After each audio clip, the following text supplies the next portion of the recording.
I can start by thanking, let's say, Ante, the HANFA. I'm really struck by the organization of this meeting, the timely of the choice of, let's say, topics, and for me, the opportunity to speak to you on what I consider one of the most exciting and potentially, let's say, changing paradigm of how financial markets operate. And really, another warm thank for the hospitality that has been recalled by everyone, remarkable. Now, I try to be brief, also because Natasha yesterday already set the scene excellently, I would say. I subscribe to all what she said in her keynote speech. I will try to recap a little bit on what the tokenization of financial assets is about. As always, in this case, opportunities, but also challenges. Looking a little bit around the regulatory framework, I will also deep dive on our national regime that somehow is different or complementing the European framework. But then looking at two aspects. One is the cash leg, let's say, settlement and the problems arising from these as a potential obstacle to further development. And second, let's say, to suggest also for the panel proposed approach and conclusion. We are here to discuss about how to facilitate or what is our role vis-à-vis innovations. And I will try to give some, let's say, remarks on this. Now, let's start from the very basics, okay? Tokenization of financial instruments has emerged as one of the most significant innovation that clearly is at the intersection of finance and technology, entailing the representation of rights over an assets directly on a distributed ledger. This shift has profound implication, and as I said already, it has the potential for reshaping the architecture of financial markets, the functions performed by intermediaries, and ultimately the distribution of risks within the financial system. Tokenization allows securities and other financial claims to be issued, transferred, and settled on decentralized infrastructures through smart contracts. And these protocols automate processes such as issuance again, recording of ownership, settlement, reducing the need for the painful of some operations such as reconciliation and intermediate verification. What does it mean for regulators? These are not purely technical issues, but of course the history of financial regulation demonstrates that whenever market architecture changes, risks evolve, and often in unexpected ways. In case of distributed ledger technology, the very features that are most innovative and promising, such as cross-border settlement, greater transparency, programmability with smart contracts, decentralized governance, and direct control over assets.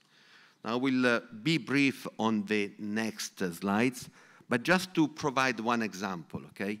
We all know the complexity of the trading and post-trade infrastructure as we work today, and all these could be simplified over the DLT taking over most of these operations, taking in the trading cycle. In traditional infrastructure, we have centralized CSDs participated by a chain of financial intermediaries under a pyramidal model. And of course, the EU laws, let's say, shaped these operations accordingly.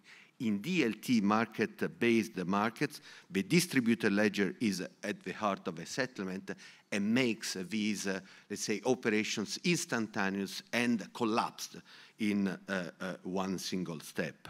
Also, just take asset servicing would be streamlined, automated through smart contracts, and this gives you just, let's say, an idea of how finance, let's say, could be reshaped. I will also be very brief on trends and developments. I am just quoting one report, but I could have quoted the most recent report. By the way, I invite you to read because it's very rich. The GFMA report that was released mid-August is a combination of the results of different international associations. The title is self-explanatory of this new report, Ready for Adoption, Time to Act, exactly what we are discussing here today.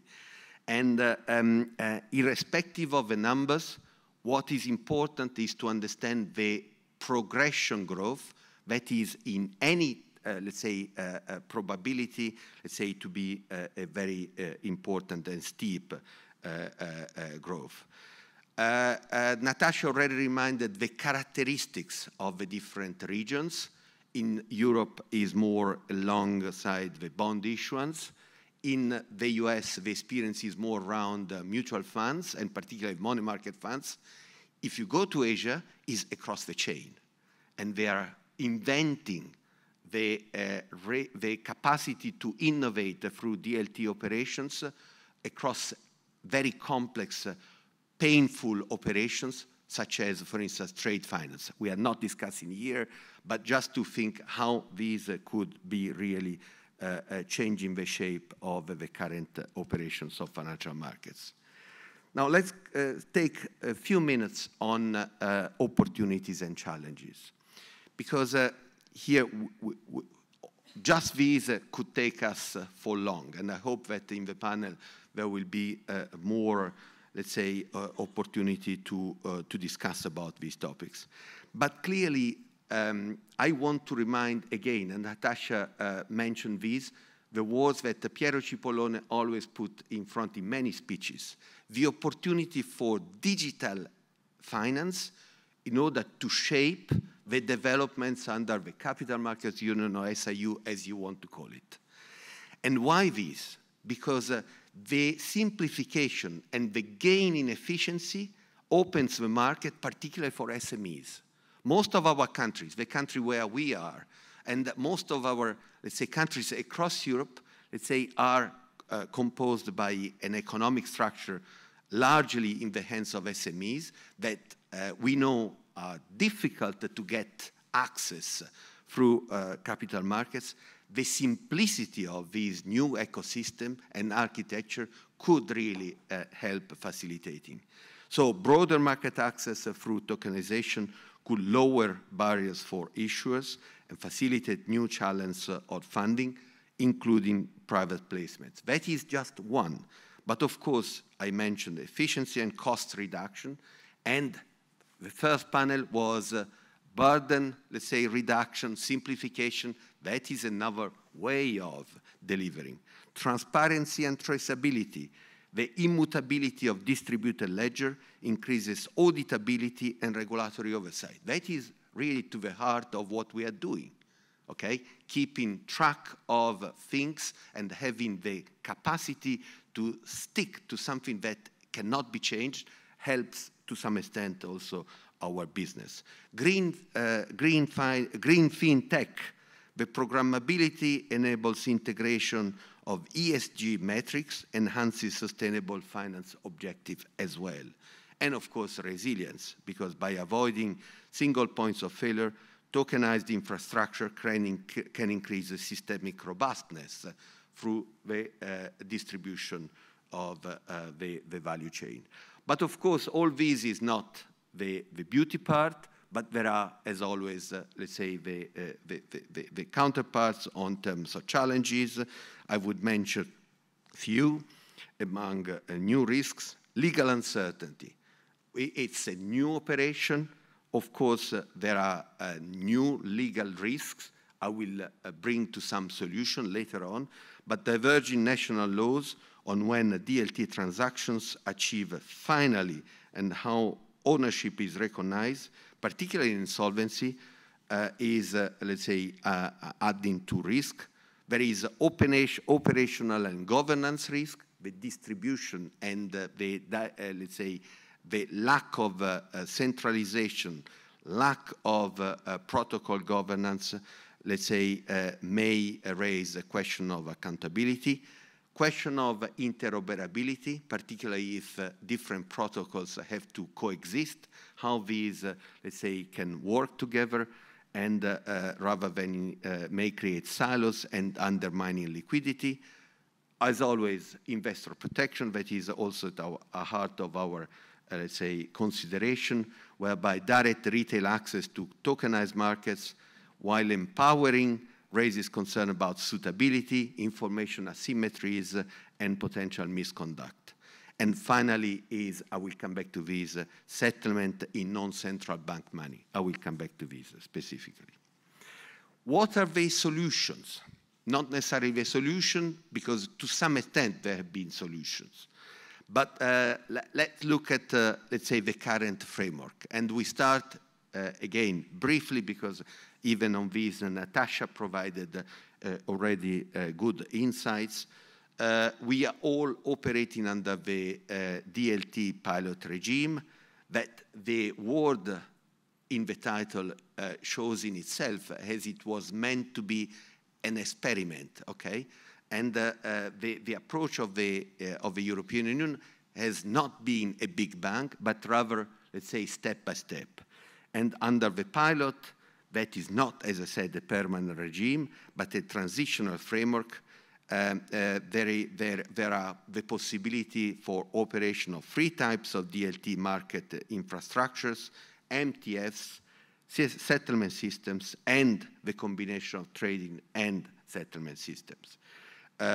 These allows for, let's say, targeted exemptions under the European financial legislation, such as MiFID and MiFIR and the CSDR.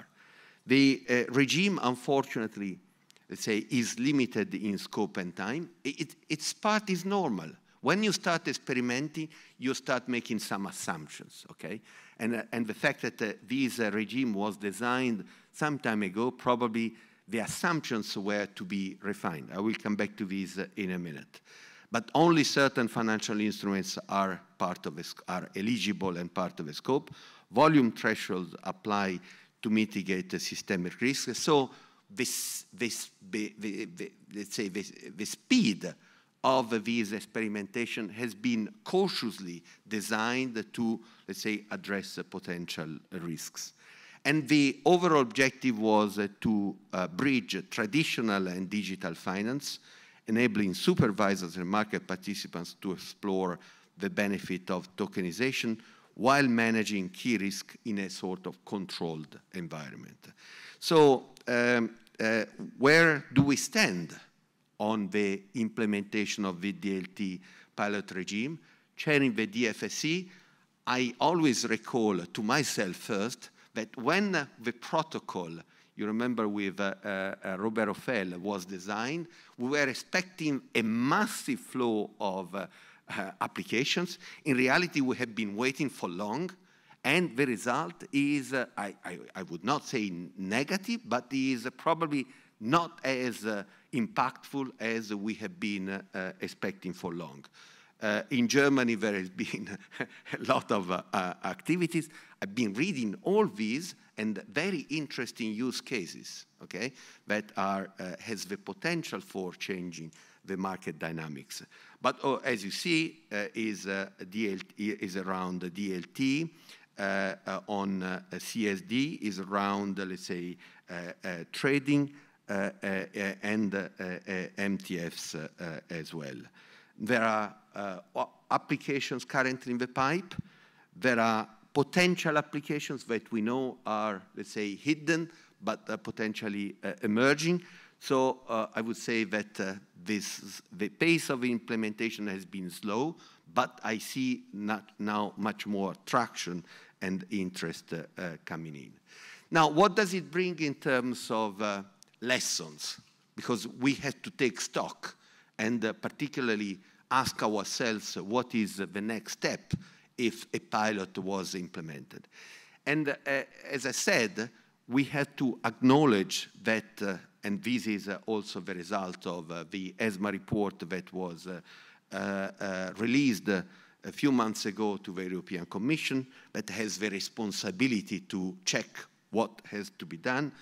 There are clearly several trends that have been recognized: preference for permissioned enterprise DLT among traditional actors, use of public, semi-public DLTs, emergence of hybrid models combining public transparency with regulatory oversight, and growing interest in atomic DVP settlement. But there are certain challenges. First is interoperability, I already mentioned, and here we are again. Second, reliance on private settlement assets. Again, I will come back because this is one of an important point. Threshold and scope limitations have been probably hampering the capacity to invest because also the sunset clause, 6 years, has not been sufficient, has not been considered by market operators as sufficiently long to, let's say, engage with huge investments. So given these, I want to briefly also explain what our current experience in the Italian market. We issued, let's say, 2 years ago, a decree with two objectives. One was, of course, to implement the DLT pilot regime, to be fully compliant with European rules. That is crystal clear. Second is that we recognize, and you remember I mentioned the lack of legal clarity around the transferability of certain assets. Under civil law, we recognize that the capacity of transferring tokenized financial instruments in digital form would have needed a change in our civil law, let's say, rules. And we did issue, let's say, specific provisions to provide clear legal clarity and certainty about the possibility of issuing and transferring native digital financial assets. Is the third, if you want, revolution compared to paper-based, initially paperless, and here we go to the native digital. But we felt, and that is something, sorry, I may suggest and recommend to look at your own legal framework, whether this is something that is needed or not in order to ensure clarity and, let's say, avoid any legal, let's say, unclarity about the potential transfer. Where do we stand in Italy? Unfortunately, an even less, let's say, a good picture. We had some experiments, hopefully also with some large, let's say, players, but with the registers, the ones that, let's say, have been, let's say, registered in our register for running these activities. We had just 3. We are waiting for more, but not yet at the level of changing the market dynamics. And probably also the constraints under the European law, let's say, are also affecting these assessment. I conclude by, before getting to real conclusion, let's say, raising an important point, that whoever you speak with will say, in Europe, we are lacking, let's say, the certainty about the cash leg. And to be clear, for the cash leg, there are 2 potential options. One is the private, with the private bank money, and the CBDC that we all know is currently under, let's say, consideration by the ECB. Natasha again raised all these points, including the current developments at the ECB level. But what I want to say is that this has been perceived and is currently perceived as one of the major risks that is, let's say, potentially hampering the capacity to innovate and scale up this experiment. Last, but you see many wars in the Financial Times this morning. I'm sure that you have seen Jean Tirole, let's say, raising the voice to warn against the stablecoin risks. That is a way to say that probably with a CBDC solution, these risks would not necessarily exist anymore. It's difficult to predict whether one will supersede the others, but clearly, let's say, the possibility to have, let's say, central bank money or the capacity to settle in digital central bank money would also provide alternatives that currently do not exist.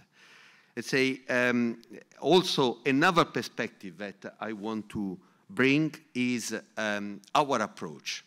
So what should we do on liaising with this new ecosystem?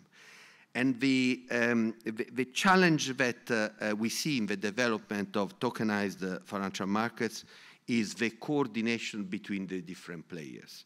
Issuers, investors, infrastructures, let's say, tend not yet to, let's say, find their best cooperative ways to work together into the ecosystem. The critical mass of adoption is not yet fully achieved.